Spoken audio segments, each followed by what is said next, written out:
Hello my dear students. तो गई काले આપણે વિદ્યુત ક્ષેત્ર વિશે વાત કરી હતી અને વિદ્યુત ક્ષેત્રમાં આપણે સમજાવ્યું હતું કે કોઈ એક વિદ્યુત ભાર હોય તો એ એની આસપાસ હંમેશા વિદ્યુત ક્ષેત્ર ઉત્પન્ન કરે છે। જેમ એક ચુંબક એની આસપાસ ચુંબકીય ક્ષેત્ર ઉત્પન્ન કરે છે એમ એક વિદ્યુત ભાર પણ એની આસપાસ હંમેશા વિદ્યુત ક્ષેત્ર ઉત્પન્ન કરે છે। ચુંબકીય ક્ષેત્રના વિસ્તારમાં તમે લોખંડનો ટુકડો મૂકો તો લોખંડના ટુકડા ઉપર બળ લાગે છે અને લોખંડનો ટુકડો ખેંચાઈ જાય છે। વિદ્યુત ક્ષેત્રના વિસ્તારમાં તમે એક વિદ્યુત ભાર મૂકો તો એની ઉપર પણ બળ લાગશે અને એ કાં તો ખેંચાઈ જશે કાં તો દૂર ફેંકાશે। એ ડિપેન્ડ કરે કે તમારો વિદ્યુત ભાર ધન છે કે ઋણ છે। જો ઋણ હોય તો આકર્ષણ બળ લાગે, અંદર ખેંચાય। જો ધન હોય તો અપાકર્ષણ લાગે ને બહાર ફેંકાય। તો જેવી રીતનું ચુંબકીય ક્ષેત્ર હોય એવી રીતે વિદ્યુત ક્ષેત્ર જ હોય। ચુંબકની આજુબાજુ જે ચુંબકીય ક્ષેત્ર ઉત્પન્ન થાય છે એ ઉત્પન્ન કરવા માટે કોઈ પ્રક્રિયા નથી કરવી પડતી, એ ઓટોમેટિક થઈ જાય છે। ચુંબક મૂકો એટલે ચુંબકીય ક્ષેત્ર ચાલુ થઈ જ જાય। એવી રીતે વિદ્યુત ભાર મૂકો તો એની આજુબાજુ વિદ્યુત ક્ષેત્ર આવી જ જાય છે। હવે આપણે અહીં સમજવાનું શું છે, આપણે એમ કીધું હતું કે વિદ્યુત ભાર મૂકતા તેની આજુબાજુ ચુંબકીય ક્ષેત્ર ઉત્પન્ન થાય। અમુક ગુણધર્મો યાદ રાખજો। જુઓ, આ જે વિદ્યુત ભાર છે ને, જે વિદ્યુત ભાર ચુંબકીય ક્ષેત્ર ઉત્પન્ન કરે છે તેને સ્ત્રોત વિદ્યુત ભાર કહેવાય છે। રેડી? વિદ્યુત ક્ષેત્ર કોણ ઉત્પન્ન કરે છે? તો કે આ વિદ્યુત ભાર। પણ એક વસ્તુ યાદ રાખો, દરેક વિદ્યુત ભાર વિદ્યુત ક્ષેત્ર ઉત્પન્ન કરે છે, આ પણ ઉત્પન્ન કરતું જ હશે, પણ હાલ આપણે એને ગણતા નથી। તો જે વિદ્યુત ભાર વિદ્યુત ક્ષેત્ર ઉત્પન્ન કરે છે તેને સ્ત્રોત વિદ્યુત ભાર કહે છે। વિદ્યુત ક્ષેત્રમાં બીજો કોઈ નાનો વિદ્યુત ભાર મૂકવામાં આવે એને પરીક્ષણ વિદ્યુત ભાર કહે છે। બરાબર? તો વિદ્યુત ક્ષેત્રમાં મૂકવામાં આવેલ વિદ્યુત ભારને પરીક્ષણ વિદ્યુત ભાર કહે છે। રેડી? તો આ આપણે નામ આપી દીધા, આ સ્ત્રોત છે, આ છે પરીક્ષણ। હવે આપણે સમજવાનું શું છે, આ વિદ્યુત ભારની નજીકના વિસ્તારમાં વિદ્યુત ક્ષેત્ર કેવું હશે? પ્રબળ। જેમ જેમ દૂર જશો એમ એમાં વિદ્યુત ક્ષેત્રની તીવ્રતા કેવી થશે? ઘટતી જશે। એક ઉદાહરણથી સમજીએ। માની લો કે લોખંડના ટુકડાની નજીક ચુંબકની નજીક લોખંડનો ટુકડો મૂકો છો। ચુંબકની તદ્દન નજીક જો લોખંડનો ટુકડો મૂકવામાં આવે તો ફટાફટ ખેંચાય છે, પણ આ જ લોખંડનો ટુકડો તમે બહુ દૂર મૂકો તો શું આ ચુંબક એને ખેંચી શકે? તમારા રૂમમાં એક છેડે ચુંબક મૂકો અને બીજા છેડે લોખંડનો ટુકડો મૂકો તો ખેંચી શકશે? ના। કારણ કે ચુંબકીય ક્ષેત્ર ક્યાં આગળ જ હોય? ચુંબકની આજુબાજુના વિસ્તારમાં જ હોઈ શકે છે અને અહીંયા પ્રબળ હોય। જેમ જેમ દૂર જાઓ એમ એમ ચુંબકીય ક્ષેત્ર નબળું પડતું જાય। સેમ એવી વસ્તુ વિદ્યુત ક્ષેત્ર સાથે હોય છે। વિદ્યુત ભારની નજીકના વિસ્તારમાં વિદ્યુત ક્ષેત્ર પ્રબળ હોય છે, પણ જેમ જેમ તમે દૂર જતા જશો એમ એમ આ વિદ્યુત ક્ષેત્ર નબળું પડતું જશે। ચલો, હવે યાદ રાખો ઇમ્પોર્ટન્ટ વસ્તુ, આ મોસ્ટ આઈએમપી છે। ધન વિદ્યુત ભાર હોય તો એનું વિદ્યુત ક્ષેત્ર હંમેશા બહારની બાજુ હોય। આ યાદ રાખજો। તમારી બુકમાં પેજ નંબર 18 ઉપર આકૃતિ આપેલી છે। ધન વિદ્યુત ભાર બહારની બાજુ વિદ્યુત ક્ષેત્ર ફેંકે છે, જ્યારે ઋણ વિદ્યુત ભાર અંદરની બાજુ વિદ્યુત ક્ષેત્ર ફેંકે છે। ખ્યાલ આવે છે? ચલો, તો આ થઈ ગઈ વિદ્યુત ક્ષેત્રની દિશા શોધી આપણે કે કઈ દિશામાં હોય છે। ધન હોય તો બહારની દિશામાં હશે, ઋણ હશે તો અંદરની દિશામાં હશે। હવે વિદ્યુત ક્ષેત્રને દર્શાવાય विद्युत क्षेत्रने दर्शावाय ई वडे, कैपिटल ई। અને વિદ્યુત ક્ષેત્ર એ સદિશ રાશિ છે। સદિશ રાશિ એટલે એમાં મૂલ્ય અને દિશા બંને હોય। દિશાની વાત થઈ ગઈ છે, મૂલ્યની જાણકારી હજી લેવાની બાકી છે। વિદ્યુત ક્ષેત્રની દિશા કેવી થાય એ આપણને ખબર પડી ગઈ છે, મૂલ્ય બાકી છે। તો કેટલું થાય એનું મૂલ્ય? તો ડાયરેક્ટ સૂત્ર છે, ધ્યાન આપો। માની લો કે આ કોઈ વિદ્યુત ભાર છે પ્લસ ક્યુ। કયો વિદ્યુત ભાર છે? પ્લસ ક્યુ। અને આપણને ખબર છે કે ધન વિદ્યુત ભાર છે તો કઈ દિશામાં બળ લગાડતો હશે? બહારની બાજુમાં। એટલે આપણે અહીંયા દોરી દીધું કે ભાઈ આ બહારની બાજુમાં વિદ્યુત ક્ષેત્ર લાગે છે। આ રીતનું વિદ્યુત ક્ષેત્ર છે બધી દિશામાં।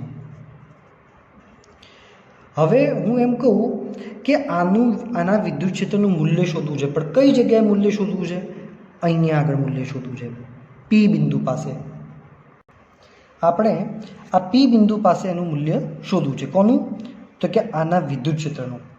તો આપણે એ જોઈએ કે અહીંયાથી આ અંતર કેટલું છે? કે ભાઈ આ અંતર છે આર। આ એનો સ્થાન સદિશ દોરી દીધો। શું દોર્યું આપણે? એનો સ્થાન સદિશ। ચલો, તો આપણે લખી શકીએ છીએ કે પ્લસ ક્યુ વિદ્યુત ભારથી આર જેટલા અંતરે આવેલા બિંદુ પી પાસે વિદ્યુત ક્ષેત્ર ઈ બરાબર, સૂત્ર યાદ રાખજો, કે ક્યુ બાય આર સ્ક્વેર। બરાબર? આ પી બિંદુ પાસે કેટલું વિદ્યુત ક્ષેત્ર હશે? તો આ સમીકરણ ઉપરથી વિદ્યુત ક્ષેત્ર મળે છે। બરાબર? આમાં કેની વેલ્યુ મૂકો। કેની વેલ્યુ આપણે આગળની થિયરી ભણાવી હતી, 9 × 10⁹ તમારા આ વિદ્યુત ભારનું મૂલ્ય અને અંતર। આના ઉપરથી ખબર પડે કે અંતર જેમ વધે, અંતરનું મૂલ્ય વધે એમ વિદ્યુત ક્ષેત્ર ઘટે છે। હવે વિદ્યુત ક્ષેત્ર સદિશ રાશિ છે, અહીંયા આપણે સદિશ દોર્યું છે તો આપણે દિશા બી બતાવવી પડે। તો આપણને ખબર છે કે આ બિંદુ પાસે વિદ્યુત ક્ષેત્ર ક્યાં હશે? તો કે ધનમાંથી વિદ્યુત ક્ષેત્ર બહાર નીકળે છે, એટલે આ બાજુ વિદ્યુત ક્ષેત્ર હશે। તો કે આ વિદ્યુત ક્ષેત્ર કઈ દિશામાં હશે? તો કે ભાઈ તમારા સ્થાન સદિશની દિશામાં છે, એટલે આપણે દિશા તરીકે લખીએ છીએ આર કેરેટ। રેડી? અહીંયા બુકની અંદર આવું લખ્યું છે કે E = 1/4πε0 Q by R square into R caret. ખ્યાલ આવ્યો? કેની જગ્યાએ આમ પણ લખી શકીએ છીએ, જે આપણે થિયરીમાં ભણાવ્યું હતું આપણે। હવે આની ઉપર તો કુલમ્બનો નિયમ પણ લાગુ પડી શકે છે। જેમ કે માની લો કે આ પી બિંદુ પાસે હું એક પરીક્ષણ વિદ્યુત ભાર મૂકી દઉં છું ક્યુ। બરાબર? તો હવે આ બે વચ્ચે બળ લાગે। કેટલું બળ લાગશે? તો કે F = KQQ by R square. તો આપણને ખબર છે કે ક્યુ અને બે વચ્ચેનું અંતર એટલે આર સ્ક્વેર। હવે આની ઉપર બળ લગાડે, આ પણ ધન છે ને આ પણ ધન છે, તો બળ લગાડે તો અપાકર્ષી બળ લગાડશે આ બાજુ, તો આ દિશામાં બળ પણ લાગશે, અપાકર્ષી બળ લગાડશે। તો આ બળની દિશા કઈથી? સ્થાન સદિશની દિશાથી। તો આ થઈ ગયું તમારું આર કેરેટ। કેની જગ્યાએ જો તમારે લખવું હોય તો F = 1/4πε0 Q by R square into R caret. તો આ બે સમીકરણ તમારી બુકમાં આપ્યા છે, હું તમને બતાવું। એક આ સમીકરણ છે અને એક આ સમીકરણ છે। બરાબર? હવે જુઓ,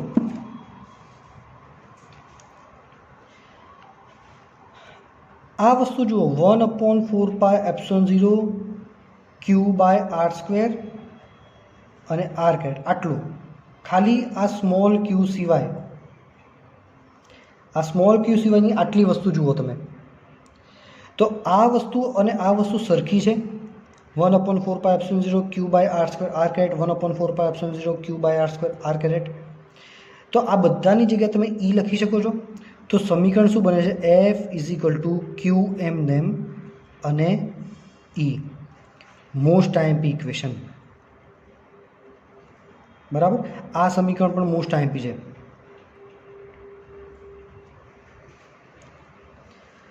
બંને સમીકરણને ધ્યાનથી સમજવાનું છે. બુકમાં આ પણ સમીકરણ આપ્યું છે, એફ ઇઝ ઇક્વલ ટુ ક્યુ ઈ. આ જ સમીકરણ જુઓ અહીંયા, બરાબર. ચાલો, એટલે આ સમીકરણને આપણે થોડું સારી રીતે સમજીએ. જુઓ, યાદ રાખો સરળ ભાષામાં મોસ્ટ આઈએમપી વસ્તુ જે હું લખાવું છું એ મોસ્ટ આઈએમપી છે. જ્યારે કોઈ વિદ્યુત ભારને વિદ્યુત ક્ષેત્રમાં મૂકવામાં આવે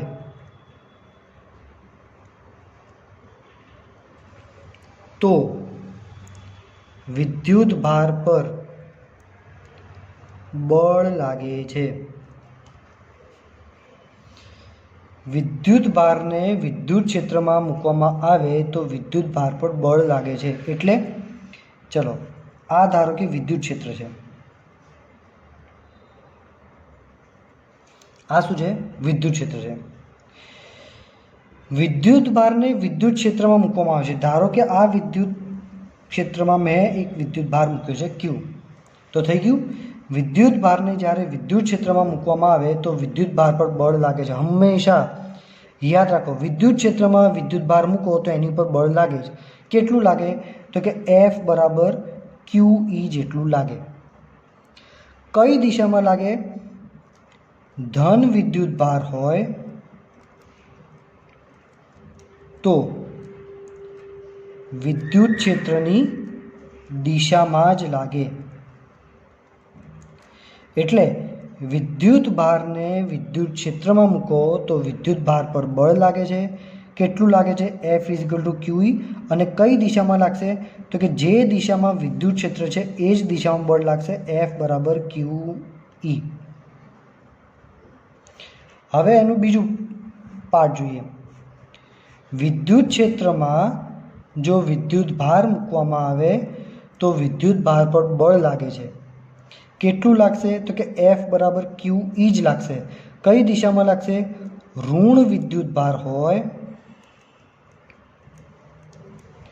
તો વિદ્યુત ક્ષેત્રની વિરુદ્ધ બળ લાગશે. એટલે આમાં વિદ્યુત ક્ષેત્રની વિરુદ્ધ દિશામાં બળ લાગશે. આ બાજુ બળ લાગે છે.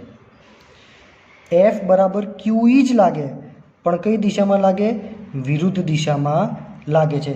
તો અહીંયા એફ બરાબર માઇનસ ક્યુ ઈ ના લખાય. માઇનસ નિશાની માત્ર દિશા જ સૂચવે છે અને એ દિશા આપણે ઊંધી દર્શાવી દીધી છે. રેડી? તો આ એક કન્સેપ્ટ ખાસ સમજવાનો છે. રેડી? હવે તમારે મેઇન 5 પોઈન્ટ આવશે. વિદ્યુત ક્ષેત્રને લગતા મેઇન 5 પોઈન્ટ આવશે. એમાંથી એક પોઈન્ટ હું અત્યારે સમજાવી દઉં છું.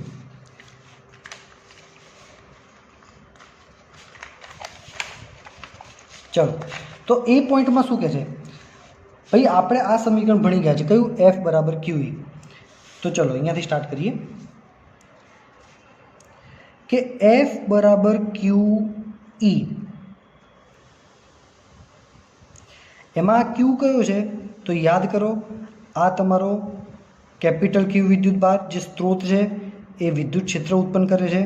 અને અહીંયા આપણે જે વિદ્યુત ભાર મૂક્યો તો એ સ્મોલ ક્યુ, જેને આપણે પરીક્ષણ વિદ્યુત ભાર કહીએ છીએ. જો પરીક્ષણ વિદ્યુત ભાર 1 હોય, 1 કુલમ, આ ક્યુની વેલ્યુ તમે 1 કુલમ લઈ લો અને અહીંયા ક્યુની જગ્યાએ 1 મૂકો તો એફ બરાબર શું થઈ ગયું? ઈ. તો વિદ્યુત ક્ષેત્ર એ શું છે? બળ છે. પણ ક્યારે? જો તમારો પરીક્ષણ વિદ્યુત ભાર 1 કુલમ હોય તો. એટલે જ તમારા પહેલા નંબરના પોઈન્ટમાં લખ્યું છે, જુઓ, કે જો ક્યુ એકમ હોય એટલે 1 એકમ હોય તો ક્યુને લીધે ઉદ્ભવતું વિદ્યુત ક્ષેત્ર તેના બળના મૂલ્ય જેટલું જ થાય છે. રેડી? જો ક્યુ એકમ હોય એટલે 1 એકમ હોય તો વિદ્યુત ક્ષેત્ર એ બળ જેટલું થાય છે. આ થઈ ગયું. વિદ્યુત ક્ષેત્ર E અને બળ સરખા થાય છે જો આ 1 એકમ હોય તો. રેડી? ચલો, તો વિદ્યુત ક્ષેત્ર શું છે? તો વિદ્યુત ક્ષેત્ર એટલે 1 કુલમ પર લાગતું બળ છે. બળ એ જ વિદ્યુત ક્ષેત્ર, પણ ક્યારે? જો 1 કુલમ હોય તો. એટલે 1 કુલમ ઉપર જે પણ બળ લાગે એને વિદ્યુત ક્ષેત્ર કહેવાય. રેડી? ચલો, હવે આપણે શું કીધું હતું કે દરેક વિદ્યુત ભાર જે છે એ વિદ્યુત ક્ષેત્ર ઉત્પન્ન કરે છે. આ બી ઉત્પન્ન કરશે તો આ બી ઉત્પન્ન કરશે, પણ આપણે દોરતા નહોતા. કેમ? તો એનું કારણ જોઈએ. આ જે વિદ્યુત ભાર છે એ આની ઉપર બળ લગાડે છે, તો આ બી આની ઉપર બળ લગાડશે. બંને એકબીજા પર બળ લગાડશે, જે આપણે જોઈ ગયા હતા ન્યૂટનની ગતિના ત્રીજા નિયમ મુજબ. બંને વિદ્યુત ભારો એકબીજા પર બળ લગાડે. હવે આ આની ઉપર બળ લગાડે તો આ ખસી જાય, આ આની ઉપર બળ લગાડે તો આ ખસી જાય. પણ આપણે સ્ત્રોત સ્થિર રાખવાનો છે. સ્ત્રોત કેવો રાખવાનો છે? સ્થિર રાખવાનો છે. તો આ આની ઉપર બળ લગાડશે તો આ તો ખસી જશે. તો એનું સોલ્યુશન એ છે કે આને આપણે શક્ય એટલો નાનો રાખવાનો છે, માટે આપણે એને 1 કુલમ રાખીએ છીએ. સ્ત્રોત સ્થિર રાખવાનો છે, માટે પરીક્ષણનું મૂલ્ય ખૂબ જ નાનું રાખવામાં આવે છે. તો હવે પરીક્ષણનું મૂલ્ય નાનું રાખવું છે તો કેવી રીતે કરીશું?